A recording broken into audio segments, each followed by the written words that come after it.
Good morning. Can anybody hear me all right? Yes. Yes. Okay. A couple things. First of all, if Miss Connerly is out there, you cannot grade me on my vocal pauses.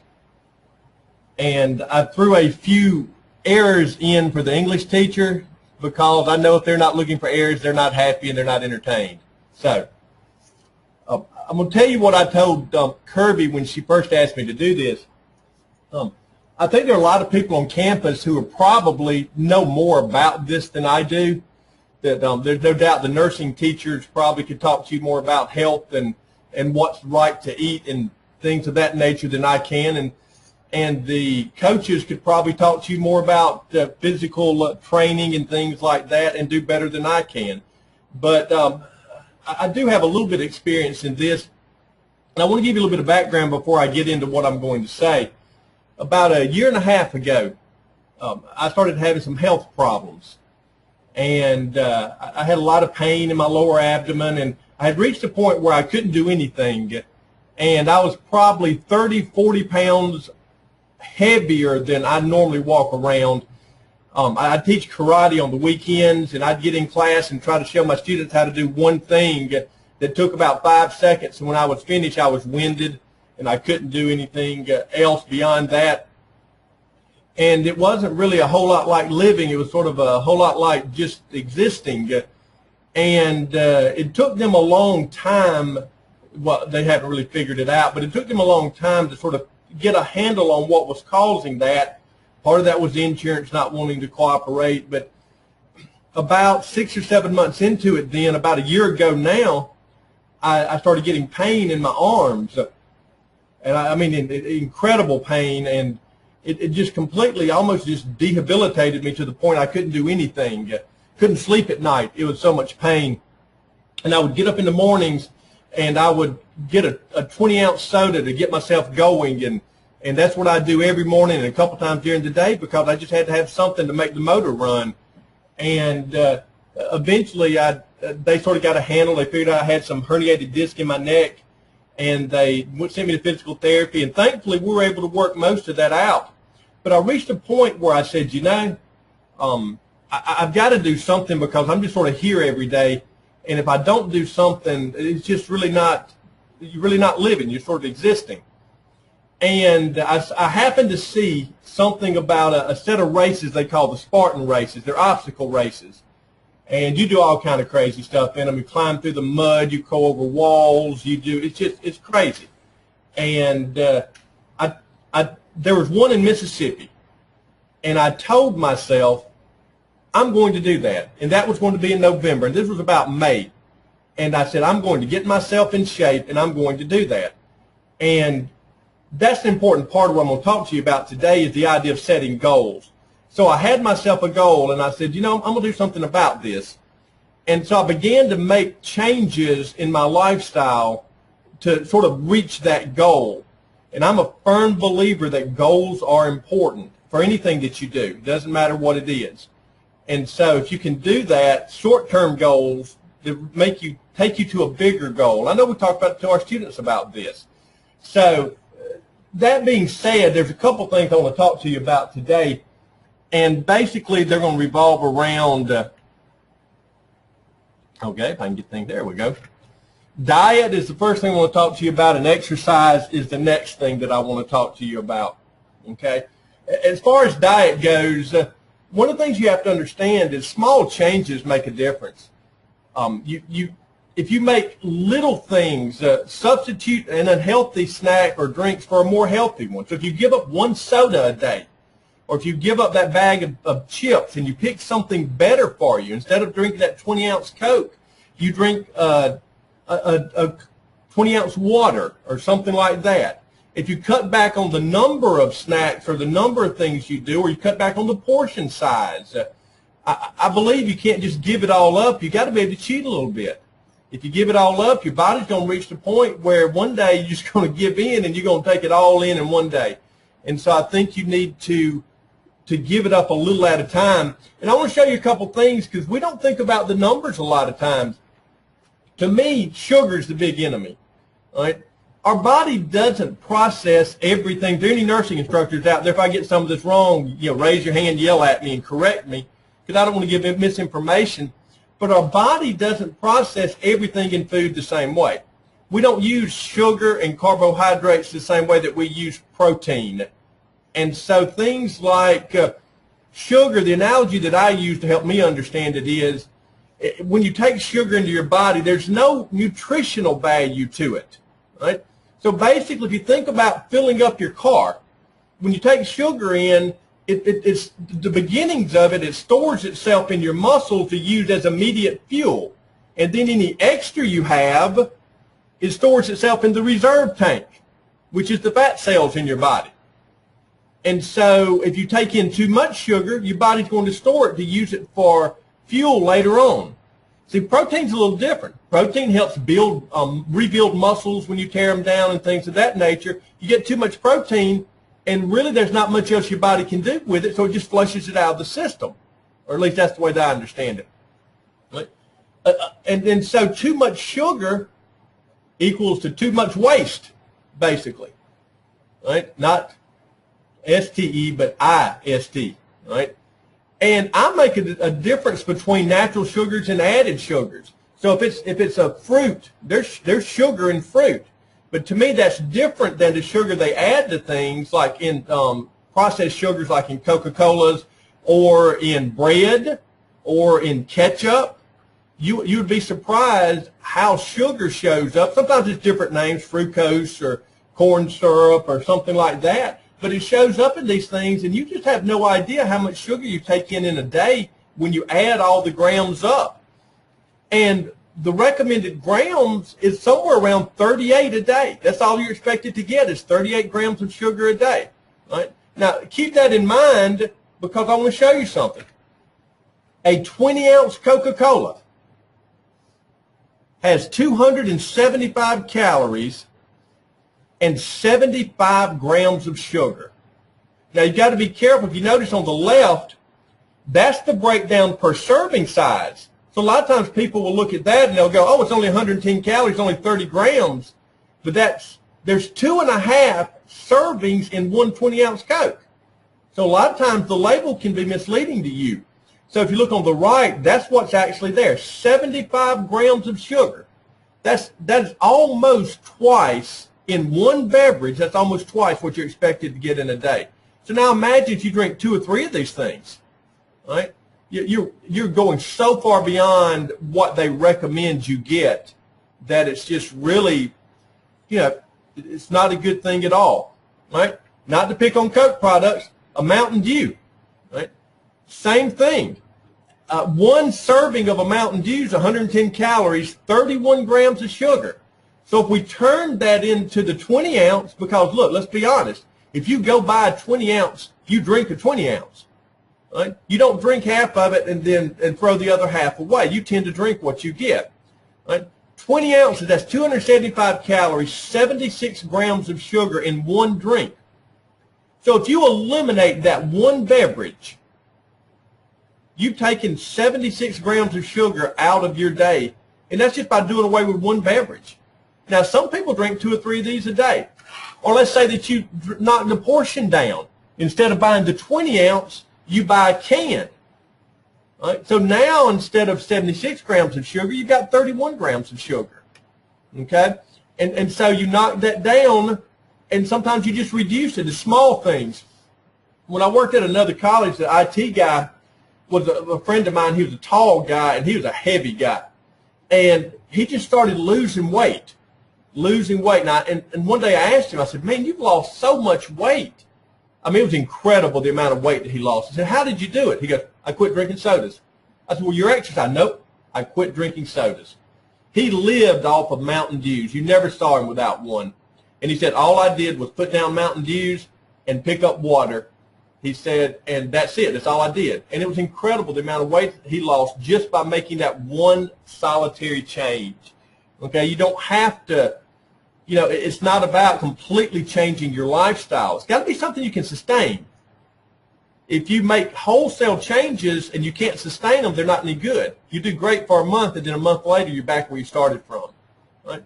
And let me show you something else. So, you know, it's that midday snack, that mid-afternoon snack where you're going, wow, it's about 2 in the afternoon, I need to recharge.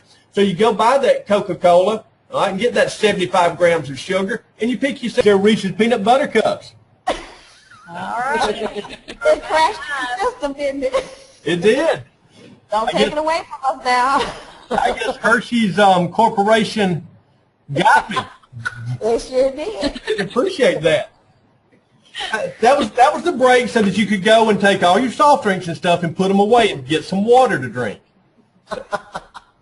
Actually, with the blue screen of death, it completely jumped off. It's, you know, so anyway, we're back. But no, it's just, it shooks up. This kind of stuff sneaks up on you. It's a totality. It's not one thing here, you know, that gets you. It's the little things along the way. You eat a Hershey's bar and get 24 grams of sugar, and you drink a Coke with it, and you get 75 grams of sugar, and then that night you go home and you drink a glass of sweet tea, and you eat bread, and you dump some ketchup on your sandwich, and then next thing you know, you're walking around having eaten 150, 200 grams of sugar in a day, and you don't even realize it. If you drink 2 or 3 20-ounce drinks, you get more than that. And so you'd be surprised if you just make small changes. If you just go in and say, you know what, I'm going to give up 1 Coke a day. It doesn't have to be wholesale, right? You just give up this or give up that, and you start making the little changes in your diet, you'll be surprised at the results that you'll see.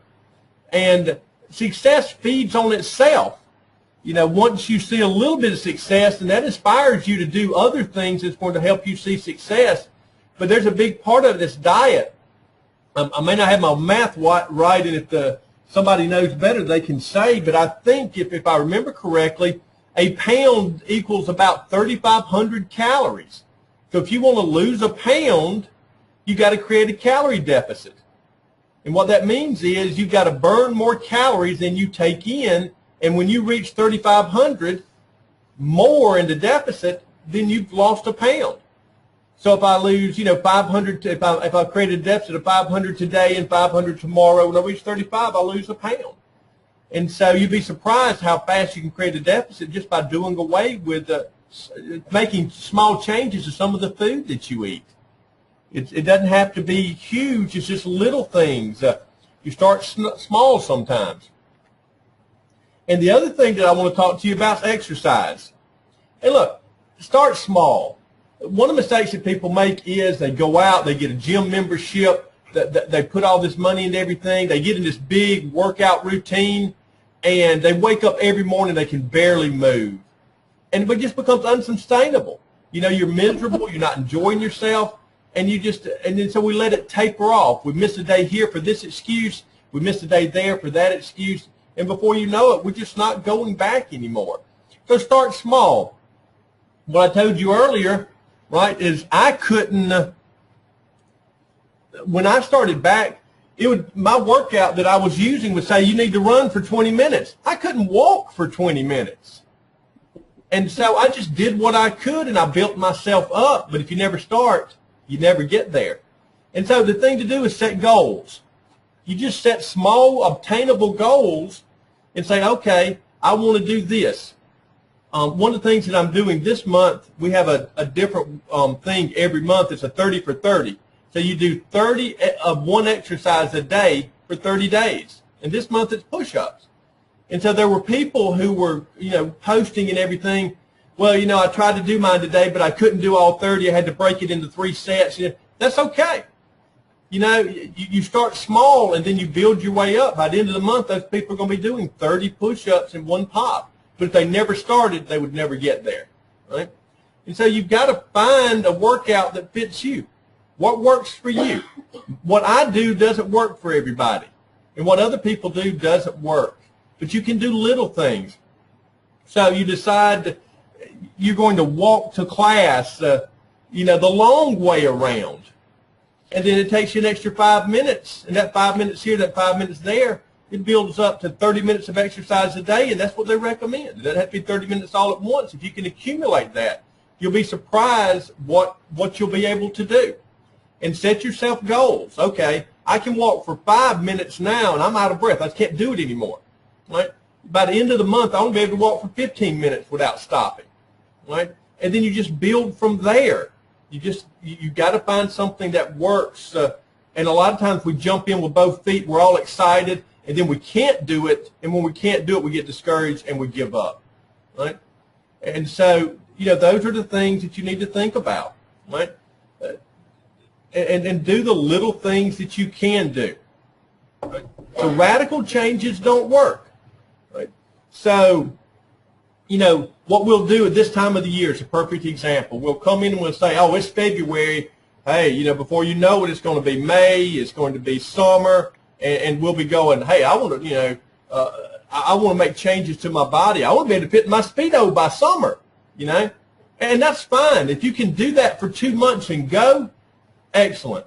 But the problem is that kind of radical change, most people cannot sustain it for long term. Now, you might can do it for a short-term goal. So, yeah, you can fit into your Speedo in 2 months, okay?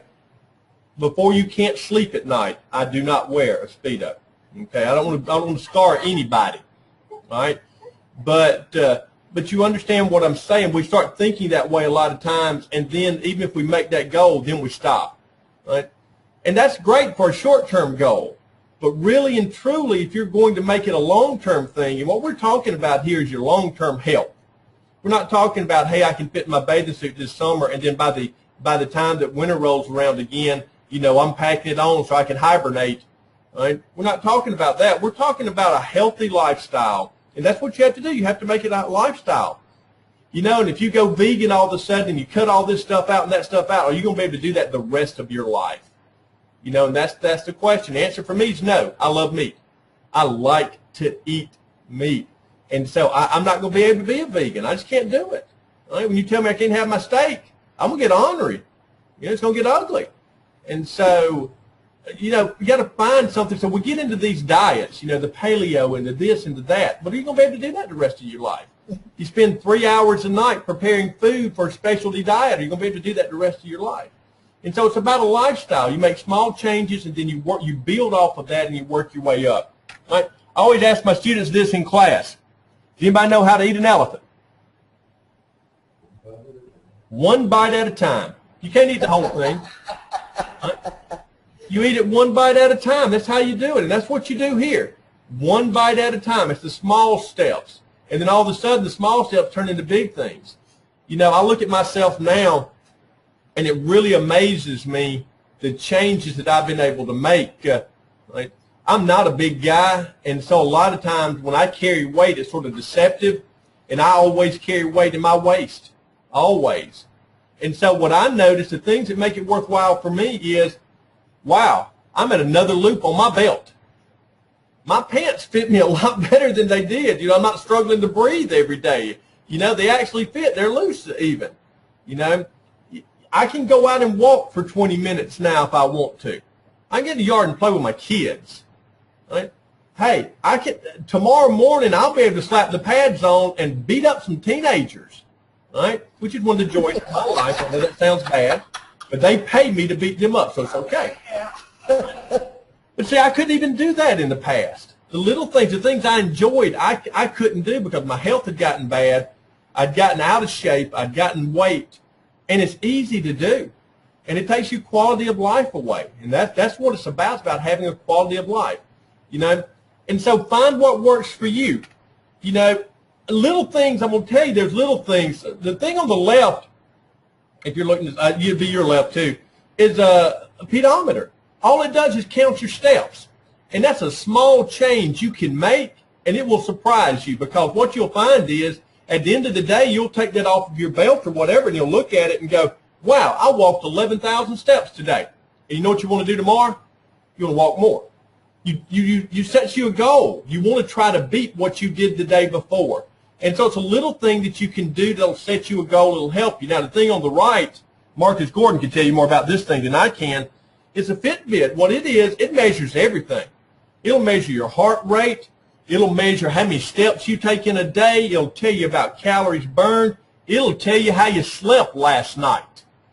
It can even measure your sleeping patterns. It goes back to your smartphone, if you've got one. I have a dumb phone, so I can't use one of these. But it'll tie into an app on it, and it'll measure all this stuff, and you can see how many steps you took today and how that compares to what you did last week. And the thing about these things is it sets a goal for you, and it lets you see progress. And that's really important. We tell our students that all the time, but we don't necessarily live by it. You know, it isn't about how well you do on this test. It's about how well you do on a series of them. Okay, you didn't do well on this assignment. But yeah, if you do well on the next one, you do well on the next one, you do well on the next one, that's what we're looking for. I tell my comp students that all the time. You fail one essay, it's not the end of the world. You fail them all, it is. But if you do better on the next one and better on the next one and better on the next one, that's what I look for, and that's why the final's worth more than anything else. And so it's little things. You build your way up. Okay, set goals for yourself and you get there. Find a workout that works for you. I use the Spartan workout. And there's 4 levels. I started on the lowest level, and I will tell you with all honesty, there would be days they would tell me to do things, and I could not do them. They would say, okay, you've got to go out, and Saturdays are endurance days in Spartan. And so it would tell me on Saturday, okay, you've got to run for 2 hours today. You've got to run for 3 hours today. I couldn't walk for 2 hours. And so I would have to modify that kind of stuff. And so I would count getting out and playing chase and hide and go seek with my children as as part of my 2 hours. I would time it, and I would do what I could do. And that's what you do. And then all of a sudden you look up and you can do more and you can do more. And you built your way there. Look, a buddy of mine lives in North Carolina, and he's doing the Spartan races just like I am. And he and I were texting back and forth about our workouts. And I told him, I said, you know, we're odd people. He goes, yes, I understand that. See, I'll leave Thomasville at 4 o'clock. I'll drive home. I'll drive back to Gilbertown. I'll be here at 5. I'll drive home. It'll be 6:30. It'll be dark when I get to the house. I'll go in. I'll get around. I'll get dressed. I'll come back out. It'll be 7:30, and my workout is in front of me, and it's 25 degrees outside. It's 30 degrees outside, and I'll still go do my hour workout. And that's because I don't have a lot of sense, in all honesty. But see, that doesn't work for everybody. You know, that doesn't bother me, okay? But other people can't do that. You know, there are people who can't go out and do that. So what do? You find something you can do. And this is just one example of a workout. You can go online and find workouts everywhere just according to what your goals are. So find something you can do and find something you can sustain. That is the big, big thing, okay? Right. And by the way, I ran the Spartan race in November, and I finished the Spartan race in November. That's my oldest daughter. I had to give her a plug in all of this. That's us jumping the fire at the end of the race. That's how you end the obstacle race. 3 miles, something like 15 obstacles. Right? It took 2.5 hours to do it. The guys who are good at it do it in 30 minutes. Right, but that's okay. It's about not quitting. And so you set yourself a goal, and when you set yourself a goal, you go towards it. And I'll close with some of this, a couple things. Right? Allow yourself cheat days. I do. I allow myself to eat that piece of candy or to drink a drink every night, a cola, a soda. My friends get me about that one every now and then because you have to. It's not the end of the world if you do it. And then don't get down on yourself if you miss a day. If you can't exercise for a day, we all get sick. If you can't do something, don't beat yourself up about it. We're human beings. And so think about that. Right? It's a marathon. It's not a sprint. Right? You're in it for the long haul. You're not in it to do it for 2 weeks and then we're done with it. Right? I'm going to tell you 2 things I tell my students all the time. I firmly believe both of these things. Number 1, we are our own obstacle. And I asked my class this the other day. I said, name for me the obstacles college students have. All right? And students will tell you it's because their dog was sick. It's because they were sick. It's because their car didn't work. All those are external obstacles. That's not what stops us. What stops us is us. Okay? I procrastinate. I'm not punctual. It's us. Because my good students, and you guys know this, my good students, their car breaks down. When they come back to class, they're still ready to go. They don't walk into class and go, well, Mr. Turner, my car broke down. That's why I'm not prepared. their car breaks down and they still come to class prepared. So we set up our, I was talking to our psychology teacher over here the other day, and the term he used was learned helplessness. You know, and I'm not a psychology guy, so some of that goes over my head. But we are on obstacles. And you got to get past that. And the other thing I firmly believe, and everything we do in our life is a habit. Everything. What time you get up in the morning is a habit. So if your alarm goes off and you hit the snooze bar for 5 more minutes and you lay there 5 minutes before you get up, that's a habit. Every morning you do it, you're reinforcing that habit. Right? Everything you do is a habit. Punctuality is a habit. If you get used to going places late, then you'll do it. Everything we do is a habit. So that's what you have to remember. You got to remember how we work. Create good habits, not bad habits. That's what you do. Your workout will become a habit. How you eat will become a habit. You make it good habits or bad habits. Got to make it good ones at the end of the day. And like I said, I'm not the end-all expert on all of this. I've made changes to my life. I'm about 25 pounds down from what I was. I can go out and do things now. Yeah, I can go out and run for 20 minutes if I want to. I can go out and run for 2 hours if I want to. And now, we might have to define what running is. Right? Some of these guys 20 years older, younger than me may run a little differently than I do. But I can go out and do those things. And so, but I wasn't that way. You know, a year ago, I was in a totally different place in my life. But if I hadn't started a year ago, I would still be in that place in my life. Okay? And I hope something I said today rings true to you and maybe it'll help you. Right? If so, kudos to you. There are a lot of us out there driving forward, so you're not by yourself. When you're out there suffering and you're wishing you had that piece of cake, there's others of us out there like that too. All right? Have a good one. What we do? Thank you. Thank you. Right here? Here.